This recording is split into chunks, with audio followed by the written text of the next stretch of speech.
José Antonio Martínez Bernicola, desaparecido de todos nosotros hace apenas unos meses, en el otoño de 2009, era profesor de nuevas tecnologías aplicadas a la educación en la Universidad de Alicante.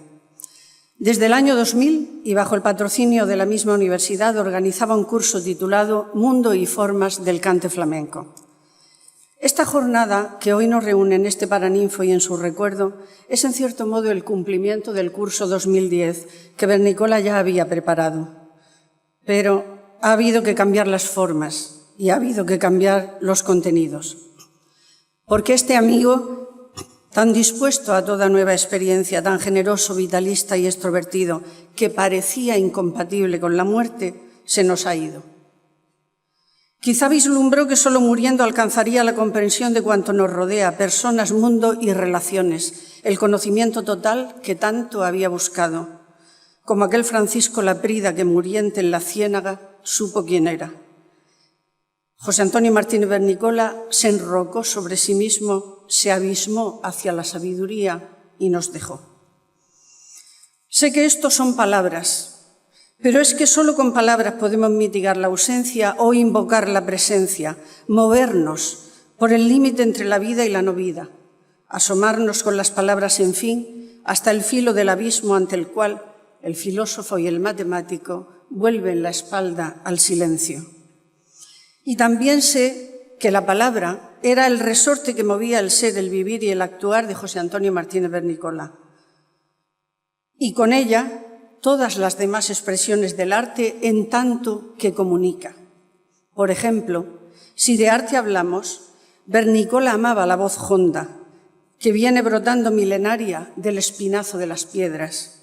Por ejemplo, Bernicola amaba la guitarra honda, ritmo y compás y acordes y atonalidades de más abajo de la escala. Por ejemplo, Bernicola amaba el baile hondo que lame el cuerpo como llama y lo enciende y lo quema hasta el morir. Morir en cada cante, en cada toque y en cada baile, como se muere en cada uno de los actos de creación en arte. José Antonio era un teórico del flamenco, un intelectual dentro de este mundo del arte hondo, quizá el que más se entregó a esa posición de estudio, de análisis y de comprensión del arte flamenco. Entonces, lo que voy a hacer ahora es mi particular homenaje. Voy a situar lo que su figura, su análisis, sus posiciones significaron en el devenir del flamenco en los 30 años más decisivos que este arte ha vivido en España, entre los 50 y los 80. Este es, por lo tanto, el homenaje mío a José Antonio Martínez Bernicola. Entre los años 50 y 80 se sucedieron en España un renacimiento y dos revoluciones en el mundo del flamenco, movimientos que hicieron cambiar radicalmente la percepción social de este arte y hizo que entraran en oleadas en él nuevos públicos. En la España de los años 50, por guitón y por flamenco, el hondo era todavía un arte despreciado, razón por la cual la semilla de su renacimiento fue sembrada en el extranjero.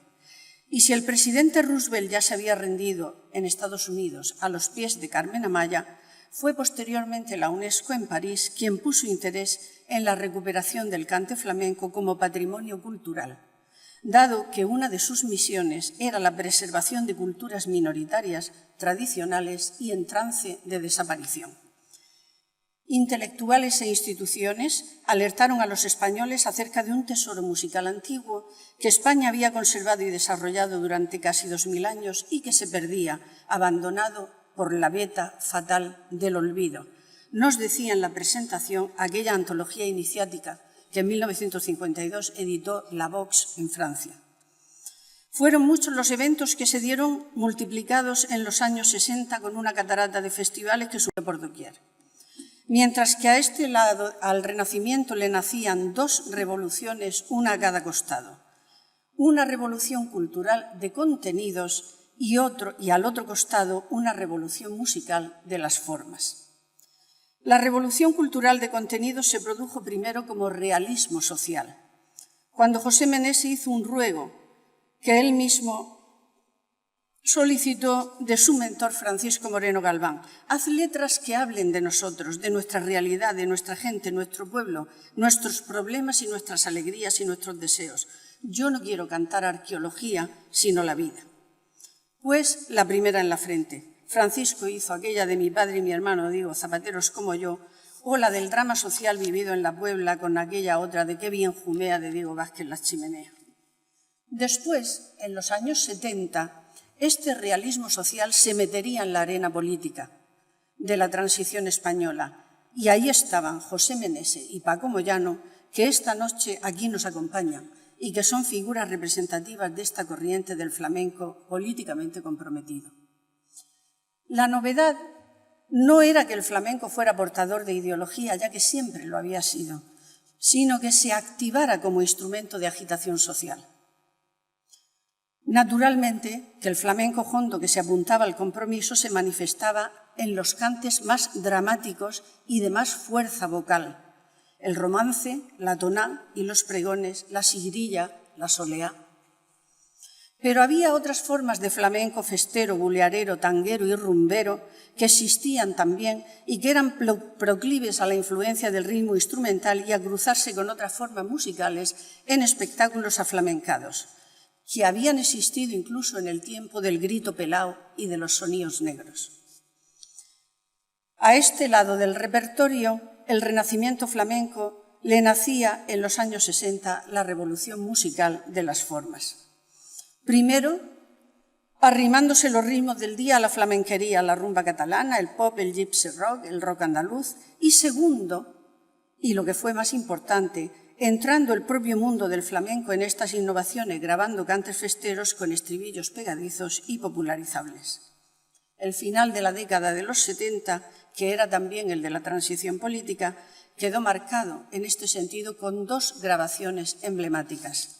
Andalucía 40 años, de 1978, en la que José Menese daba testimonio de la memoria doliente de la década del lamento y de un flamenco que era dolor y no era espectáculo.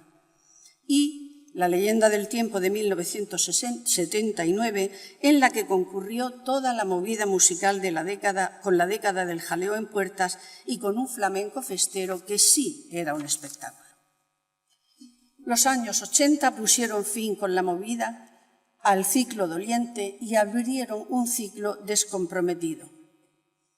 Pero en la voz del cante hondo seguía el secreto y el mensaje. Y los años 80 produjeron también un cierto y lento movimiento que evolucionaba los arcos melódicos del cante. Renovación musical que fue a menudo acompañada de letras tomadas de los grandes poetas españoles. Esto lo podremos también tener aquí esta noche en las voces de otros dos artistas y amigos de José Antonio Martínez Bernicola, que aquí están nosotros en el cariño de la memoria, Curro Piñana y Carmen Linares. Naturalmente, hubo dos reacciones, una por cada revolución.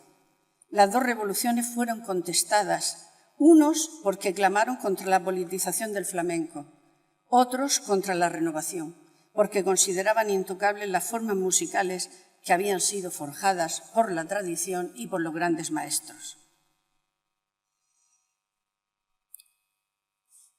Estas dos revoluciones encontraron de forma rara y única en José Antonio Martínez Bernicola una doble fidelidad sin reacción contra ninguna de ellas.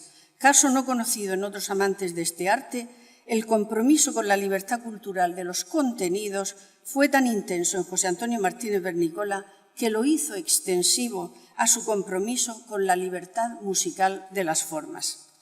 Por ello, hablar de José Antonio Martínez Bernicola es hablar de flamenco en clave política, y hablar de José Antonio Martínez Bernicola en flamenco es hablar de flamenco en clave musical. En cierta ocasión, un joven quiso exponer a Maurice Barrés sus ideas, un escritor y un político francés ligado en parte a los fastos del flamenco modernista de Lupanar en España, y éste le atajó: sí, joven, ya me dirá usted sus ideas, pero dígame primero cuál es su sed, es decir, cuál es su deseo profundo, su impulso afectivo del cual las ideas no son más que la traducción intelectual. Pues yo creo que la sed primera y existencial de José Antonio Martínez Bernicola fue la de comprometerse con la clase que lo vio nacer en Orihuela, deseo profundo del cual sus ideas efectivamente no fueron sino la traducción intelectual. En los años 60, y según sus propias palabras, salió de Orihuela como una escopeta. Llego a Alicante, reproduzco de una conversación que tuve con él y que tengo grabada, las cosas que diga de las que él me contaba. Llego a Alicante y aquí accedo a diversos canales de cultura que me permiten adentrarme, decía él, en la coña esta de los aparatos ideológicos del Estado. Así que mientras otros trabajaban en la movilización política, yo me inclino por el sesgo del aparato ideológico. Entonces, por lo que sea, decía, la verdad es que no lo sé, y Finu la interrumpió. Sí, porque yo te regalé un disco de José. Ah, pues sí, por eso. Me metí de hoz y coz en el tema flamenco ya en Alicante. Un día de 1970, recién casado con ella y habiendo leído en Triunfo, que se daba en Archidona un homenaje a Pepe de la Matrona en el que cantaban Menés y Morente, hacia allá se encaminaron los dos, magnetofón en mano, para empezar una vivencia unidos en el flamenco que no ha cesado, como bien muestra el hecho de que estemos aquí esta noche honrando su memoria bajo la amorosa y eficaz coordinación de Josefina Samper, Finu para todos nosotros. Así pues, desde el mismo principio de la década de los 60, José Antonio y Finu vivieron y vieron cómo la cultura honda bajaba el flamenco del alejamiento estetizante de lo real a la arena política de aquellos años. Y vieron y vivieron que ninguna otra música tenía la fuerza telúrica que tenía el flamenco para convocar la contestación social. Nosotros, estas son palabras de Finu, hemos ido percibiendo el mundo y haciéndonos en él a la sombra del cante hondo.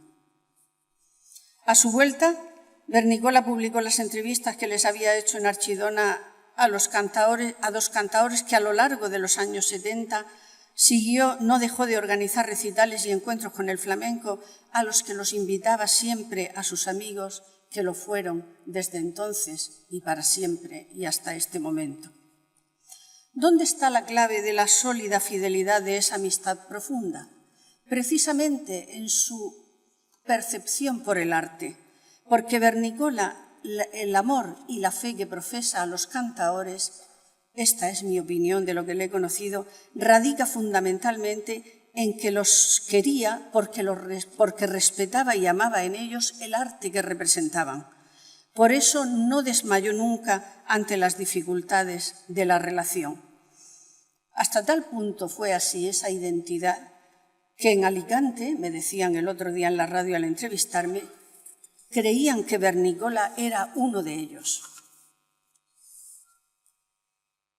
Y ya me dice José Antonio, desde los años 80 y 90, lo que llega es el aspecto musical y los contenidos de la transición han pasado.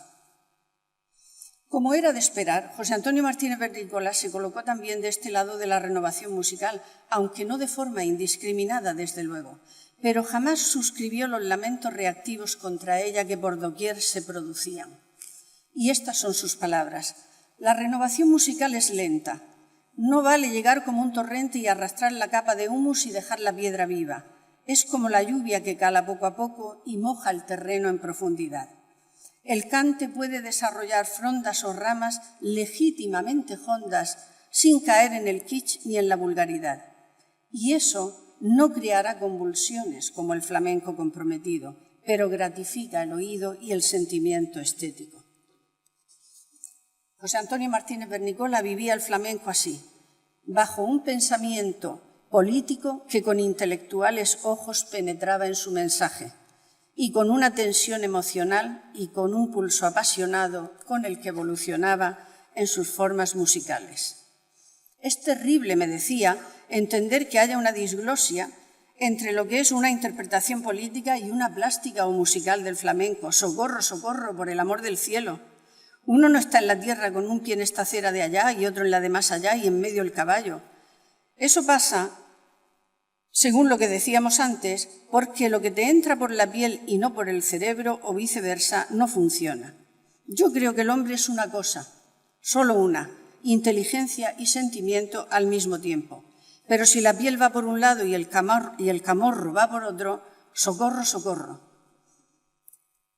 Rara combinación y única, la de este aficionado alicantino que se apuntó a las dos revoluciones, la cultural y la musical.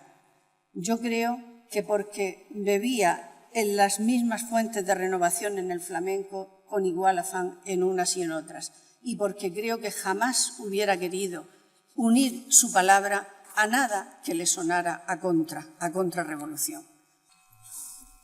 Cerramos este homenaje con la última secuencia que vamos a hacer a continuación. Unas palabras de despedida en el sentido como recopilatorio de todo lo que aquí hemos dicho. La presencia personal o institucional en todos los eventos en los que José Antonio Martínez Bernicola, siempre acompañado por Josefina Samper, podía acudir sin pereza alguna de tomar carretera y manta, era indesmayable. Yo he sido testigo asombrada por su fuerte y sencilla perseverancia, y si oía o vivía algo molesto o hiriente, lo procesaba en clave sociológica y se lo explicaba como producto de desajustes psicoemocionales o psicosociales, y lo superaba sin que lo hirieran ni le hicieran cambiar su entrega al trabajo por el arte hondo. Jamás le vi apearse una chispa del constructo intelectual al cual adaptaba la realidad y cómo desactivaba o disculpaba la realidad cuando la realidad le hería. Sin embargo, nunca sabremos, ni con nuestro querido Berni, ni con nadie, si acaso las heridas no mostradas laceran doblemente, porque ¿y si sangran para adentro? En esta misma línea podríamos decir que se fue sin que la decadencia estragara su cuerpo y que lo entregó a la muerte entero y verdadero,